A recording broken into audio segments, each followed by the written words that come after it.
worship Allah. And that this worshipping of Allah was to gain piety, so that we could then fulfill our purpose in life and be entitled to go to heaven. Now what we're seeing is that there are some people who Allah suggests that we not build associations with because it will be disadvantageous for us. And He says that I will have a clear case against you if you make these your close friends and allies. But let's think about this in another case. Let's think when we're at school and the teacher says, I'm going to put you into teams and you're going to do a group project. I'm going to put you into groups and you're going to do group projects. Now when the teacher says this, or when we're at work and we get put into groups to do a project, we immediately start thinking, I want this person in my group, I don't want this person in my group. I want to work with this person, I don't want to work with this person. Why do we do this? Because we know that some people are good at doing work and they will work hard and they will work hard for the team, and then there are other people who will joke, play around, and they won't get the work done. And we worry that we want to get a good grade on our project, or we want to get a good accommodation from our boss on our project. So we only want to work with good people.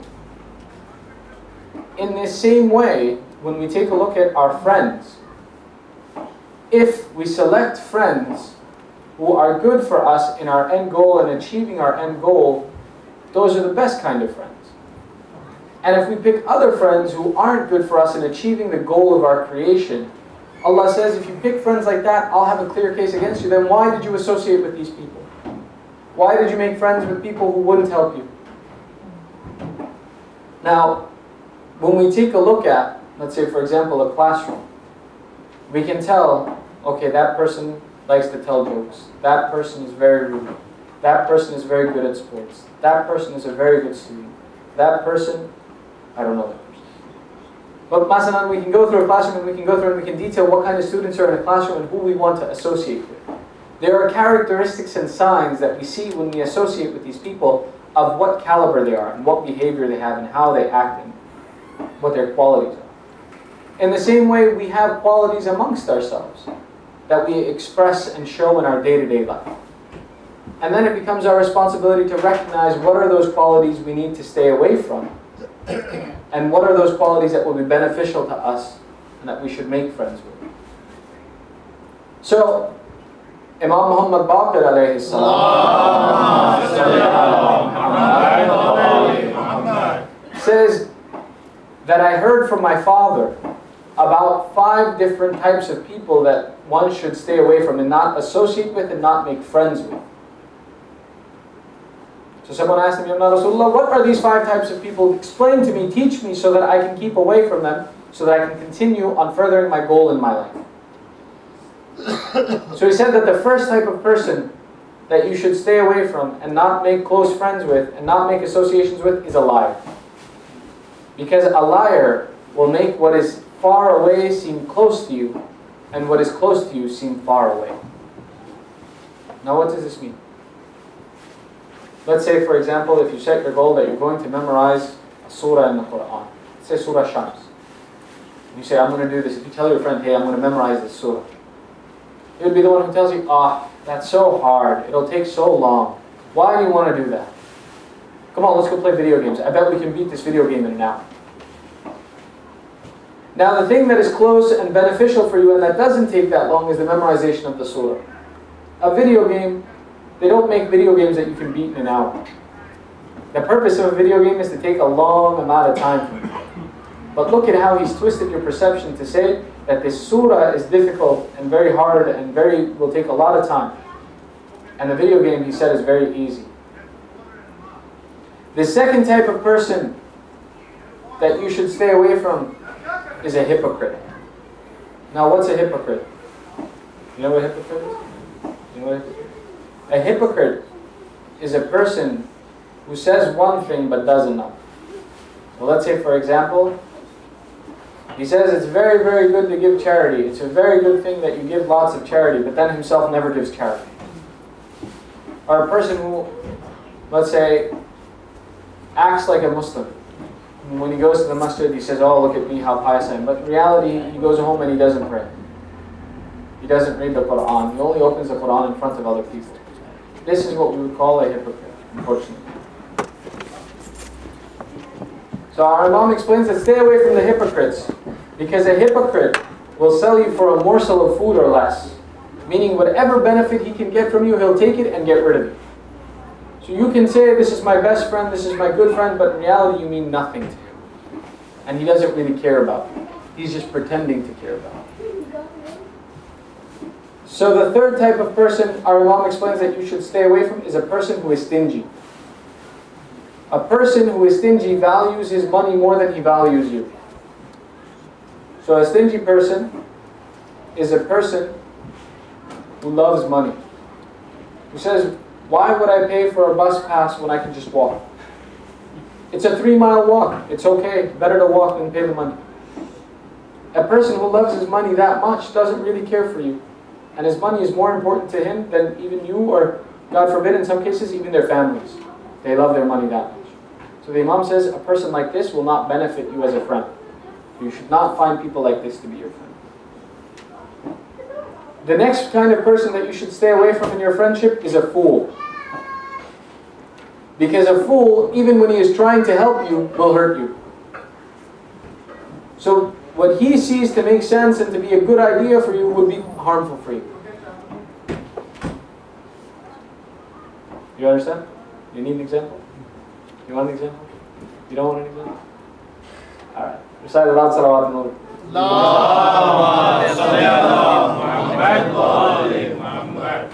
The last type of person who our Imam says specifically we should stay from is the person who does qat'i rahim, meaning he breaks the relationship with his family. And he says the reason you should not be friends with this type of a person is because Allah has cursed him in the Quran in 3 different places. So this kind of a person, you should never ever be friends. What does that mean? That those people who don't keep relationships with their fathers or with their brothers, or say, oh, I don't like my cousin, don't talk to my cousin. Stay away from my cousin. Or I don't like to spend time with him. These are the types of people we don't want to socialize with. Now, we see that our friends seem to have a very large impact. Why is it that there's so much weight placed on these are the types of people that you should stay away from? Why should you spend time with these types of people? See that Rasulullah sallallahu alayhi wa says that a man is influenced by the faith of his friends. So be careful who you associate with. Now in the same way that our Prophet gave us advice on the character we should have, because at the time our Prophet came, people had very poor character. In the same way, he had to teach those Muslims that which associations would be bad for them. Which of these people were truthfully the ones that they should spend time with. In the same way, in the country we live in now, we see so many different types of people. We live with so many different types of people. And truthfully, the country we live in is an atheist country. Because you're not allowed to have or practice your faith in any public arena. So much so that they have issues where it says statements like, under God, in the Pledge of Allegiance or in other places. Or if a person wants to pray in school, they can get into trouble for it. So this tells us that we have a problem with this community, that the more we associate, the closer friends we become with people like this, it's dangerous for our faith. So what does that mean? Does that mean that you don't associate with these people at all anymore? And you say, hi, what's your name? John? Okay, John, you're not my friend, go away. Or you go to work, and you see a new person, his name is Ben. Ew, Ben, stay away from me. No. What we're seeing here, the explanation that we're getting here, is that there is a difference between friendship and association. We should associate with all of these people, because through our character, they will learn about Islam. So we have to have some kind of relationship with them. So in the same way in your classmate, there could be 20 students, and you know all 20 of these people by name. And whenever you see them, you smile and you say hello. You ask them, how is their day?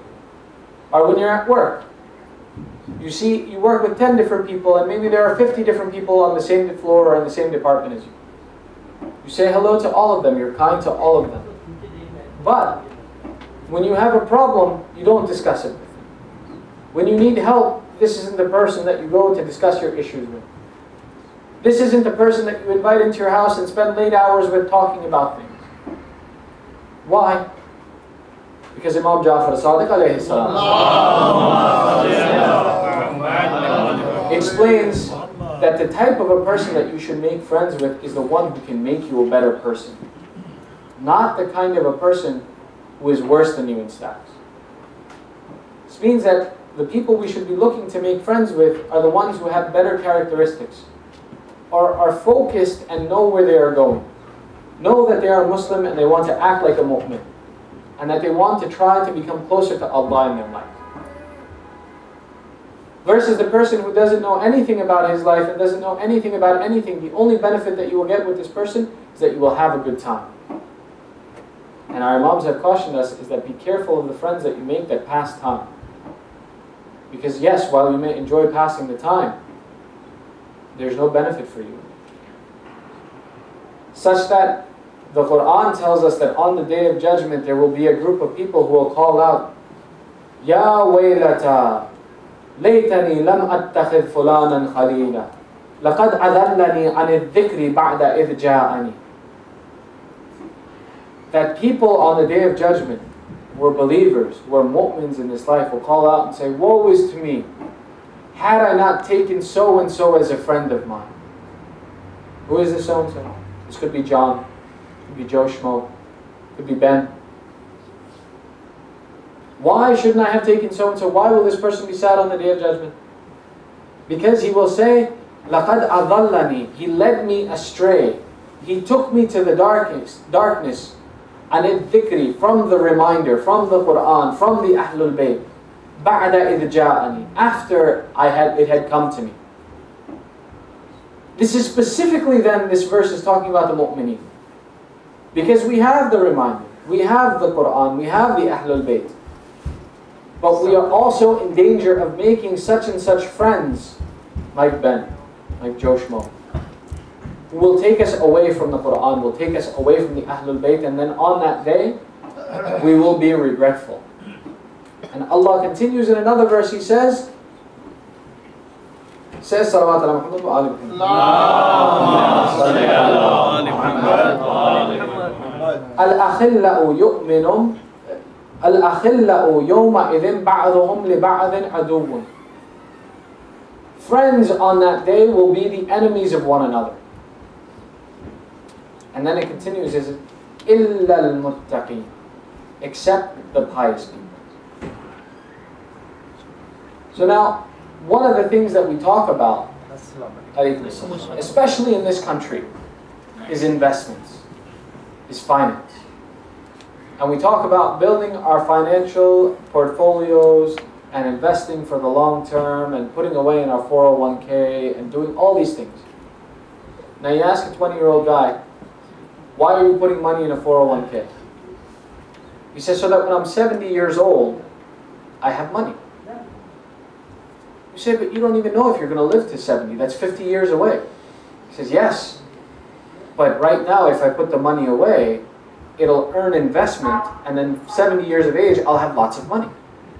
He says, but you don't know if you're going to live to see tomorrow. Why are you saving for 70? He says, it's a good investment. I tell you to do it too. Then why is it, when it comes to aspects of our society and our social life, we don't take the time to make investments in Yawm al-Akhir? Now the investment in a 401k, you can't take the money out, you can't touch it until you're 65. Or 60 with fees and penalties. But the investment, the beauty of the investment in the hereafter, and the beauty in the investment in the next world, is that it pays in this world too. So Allah says, I will give you gifts in this world, and I will shower you with blessings in this world. And I will entitle you to heaven in the hereafter. Many of these investments that we talk about today, especially that organizations make, they don't make an investment for 5 years. They don't make an investment for 10 years. They make an investment for 100 years. Now you ask that president, the CEO of the company, who's going to be here in 100 years to take this benefit? He says it will benefit this company in the future. You talk to really rich families, they make 100, 150-year investments. So why are you putting away so much money for 150 years? He says, my grandchildren will be taken care of. They will never need anything in this world. Baba, we're telling you that you make an investment with your lifetime of only 50, 60, 70 years, as long as you live, And your grandchildren, your great-grandchildren, everybody who comes after you will benefit from the work that you did. But people, they have a hard time making this investment. But the easy way to make this investment and to gain this benefit is to find yourself true friends. They are like receiving dividends in this lifetime and increasing the return on your investment. For those of you who speak the financial jargon. But it's like getting extra interest, getting extra benefits in this life. So someone asked Imam Sadiq alayhi salam, what kind of friends should I have, Ya Imam? Ya Ibn Rasulullah, who should I make my friend? Who should be the one that I spend my time with? He says, I will tell you 5 attributes of a friend that if you find friends like this, you will always be in benefit. And they will always be true to you. So he says, please tell me, what are these 5 characteristics? He says, the first characteristic of a good friend is that he will have the same attitude with you in open as he does in secret. So he'll behave the same way with you in private as he does behave with you when he is alone with you. We see nowadays that there are some people out there who become our friends, and when we're alone with them, they're great friends. And then as soon as we go out and we see them in school, they pretend like they don't even know us. Or we see them at work and they don't even want to talk to us. He says this is a bad friend. The second attribute of a good friend, and use this as a checklist for yourself, and think about who you make your friends with, is that he considers the same thing to be good for you that he considers good for himself. What he wants for himself, he also wants for you. So let's say, for example, the ice cream man pulls up and he wants a Mr. Softy soft serve ice cream. But for you, he gets the cheap $1 ice cream sandwich. He says, this is for you. Well, who's the Mr. Softy going for? That's for me. That's not the definition of a good friend. A good friend says, okay, I have enough for 2 Mr. Softy cones. I have enough for 1 and 1 ice cream sandwich. Well, since I have my friend, I'll just get 2 ice cream sandwiches. And that's it. What he chose for himself, he chose for you. And what he chose for you, he chose for himself. This is the definition of a good friend. The next quality of a good friend is that when he achieves high stations in society, when he gains popularity, he doesn't change his behavior towards you.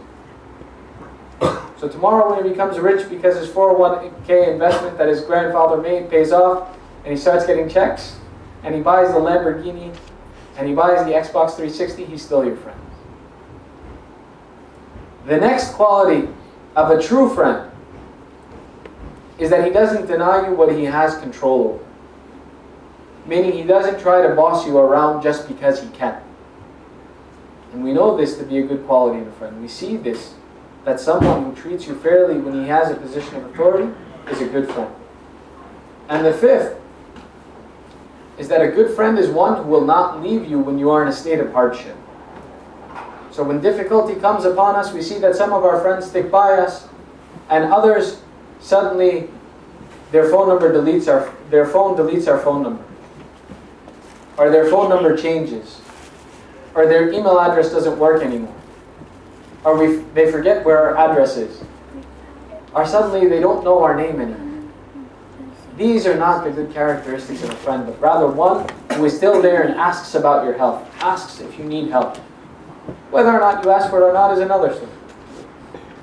But in another riwayat, our Imam explains to us that he says that the best friend is the one who makes me aware of my faults. Is that when I make a mistake, he tells me. Now this doesn't mean that he starts laughing at you and saying, ha ha ha ha ha, you made a mistake. Or that he tells you so-and-so, you made such a silly mistake. You're such a loser. No, there is an etiquette to helping someone when they make a mistake. There is an etiquette that your friend has to help you when you make a mistake. And that etiquette is that you should not feel more embarrassed or you should not feel ashamed because someone is helping you from the mistake that you made. So the same way we would expect that when we make a mistake, we should have that same etiquette when somebody else makes a mistake, and we should say, stop, wait, Am I going to be the kind of friend that my imam would want? Am I going to be the kind of friend that my imam would be pleased with?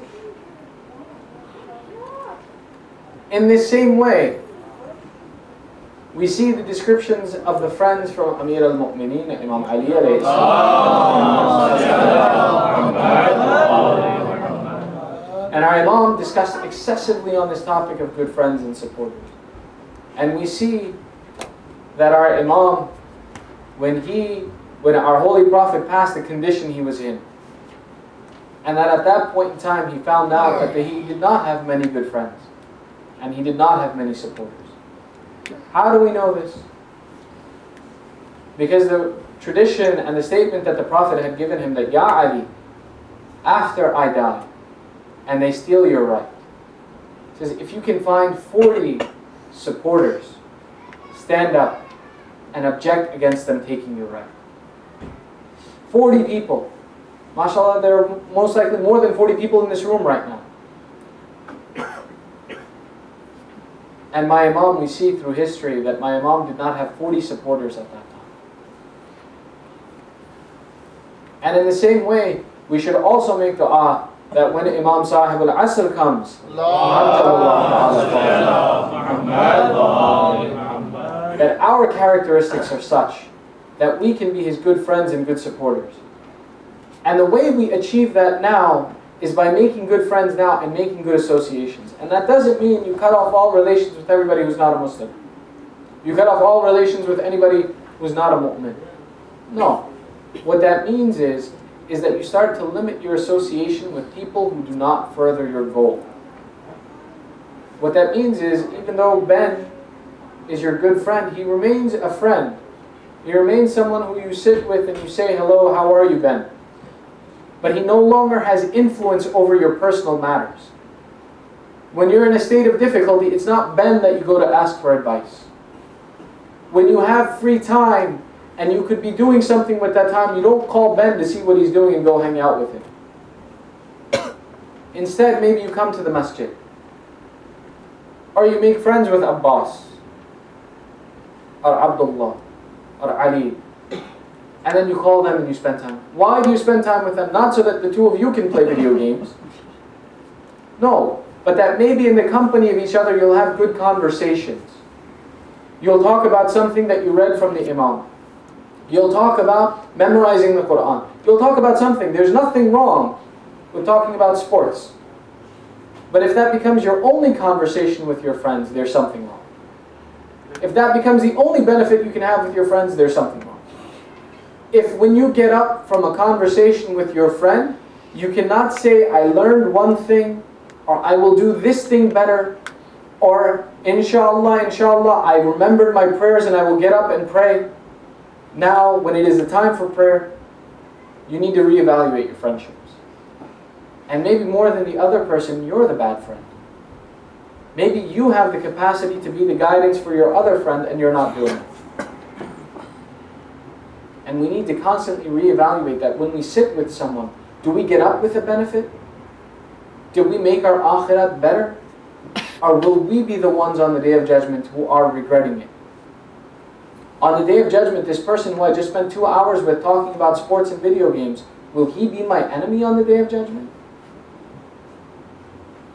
The best description we have for a friend from Imam Ali alayhi salam, that a friend is in good times, he is your ornament. He beautifies you. You look better because this person is your friend. And when we are in bad times and when we are in difficulty, this friend is our shield. He is protecting us. He is helping us. He is pushing us forward where we are stuck. These, my brothers and sisters, are the characteristics that we need to embody in ourselves, and we need to look for the embodiment of them in our friends. And I tell you that this asking yourself this question, that when you get up from your friends, did I wind up benefiting from this conversation? Was this time beneficial to me? Did this further my investment? Or is this a risky investment that may actually not pay off and cause me harm instead? we need to ask ourselves these questions more often. The same way we talk about how we're going to spend $1, we should talk about these same things in the same way, so that we make good investments with our time. Because our time is our most valuable asset. And the company of good friends increases our return on this time. Let's inshallah end our session again with Dua Faraj, and pray that inshallah our Imam Zaman comes soon, and that we are worthy companions for our Imam, and our friends help us further, and we can as a group and community be the helpers of Imam Zaman. Bismillahir Rahmanir Rahim. Allahumma kulli waliyyika al-Hujjat ibn al-Hasan salawatuka alayhi wa ala abaihi في هذه الساعة وفي كل ساعة وليا وحافظا وقائدا وناصرا ودليلا وعينا حتى تسكنه أرضك طوعا وتمتعه فيها طويلا برحمتك يا أرحم الراحمين. وصلى الله على محمد وآله الطاهرين. اللهم صل على محمد.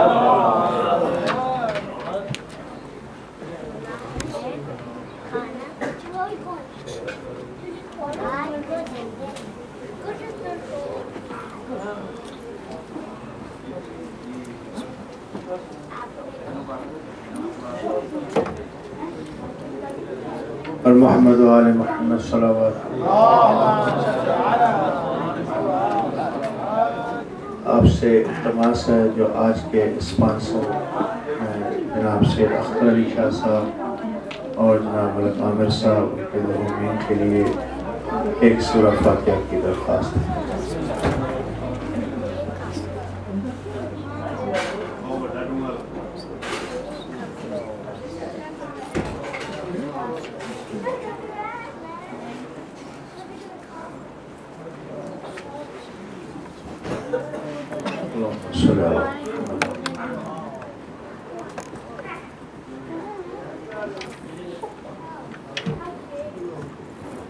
अज़ान का वक्त हो गया।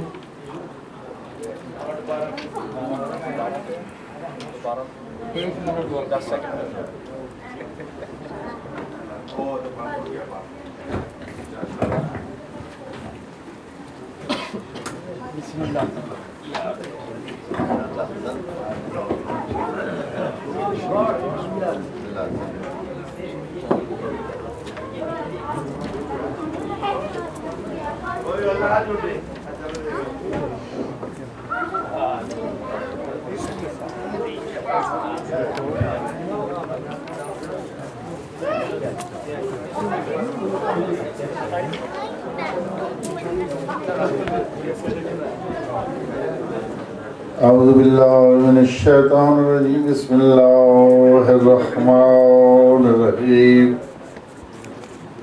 إن الله